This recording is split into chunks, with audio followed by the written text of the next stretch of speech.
చంచలమ్మ ఇంటికి సింధూరాన్ని చూడడానికి పెళ్లి వాళ్ళు వస్తారు. ఇక ఆ పెళ్లి కొడుకైతే సూటు బూటు వేసుకొని అలా కారు దిగుతూ ఉంటాడు. ఇక వాళ్ళైతే అలా నడుచుకొని వస్తూ ఉండగా ఇంతలో అక్కడ బురదలో పెళ్లి కొడుకు చూసుకోకుండా కాళ్ళు పెట్టేస్తాడు. ఇదంతా చూసి సింధూర అయితే పైనుండి అలా చూస్తూ ఉంటుంది. ఇక పెళ్లి కొడుకు బురదలో కాళ్ళు పెట్టేయడం చూసి చంటి అయితే అతని దగ్గరికి వెళ్ళి, నేనున్నాను కదా అయ్యగారు, ఇలా ఇవ్వండి అని చెప్పి ఆ షూ తీసుకొని బురద మొత్తం తుడిచేసి షూని పాలిష్ చేస్తూ ఉంటాడు. అది చూసి సింధూర అయితే చాలా బాధపడుతూ ఉంటుంది. ఇక అందరూ వచ్చి కూర్చున్నాక సింధూరాన్ని తీసుకువచ్చి కూర్చోబెడతారు. సింధూరాన్ని అంత సింపుల్గా చూసి ఆ పెళ్లి కొడుకు అయితే ఇలా అంటూ ఉంటాడు, ఏంటి పెళ్లి కూతురు ఇంత సింపుల్గా ఉంది అని చెప్పి అంటూ ఉంటాడు.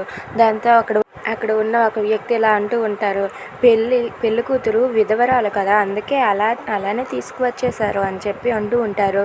ఇక చంచలమ్మ అయితే ఆ పెళ్లి కూతురు ఏంటో అవన్నీ తెలుసుకునే రమ్మన్నాను కదా అని చెప్పి అంటూ ఉంటుంది. ఇక పెళ్లి కొడుకు అయితే ఇలా అంటూ ఉంటాడు, ఎంత తను విధవరాలైనా సరే సెకండ్ సెటప్పే కదా, తను ఫ్రెష్ కాదు కదా అని చెప్పి అంటూ ఉంటాడు.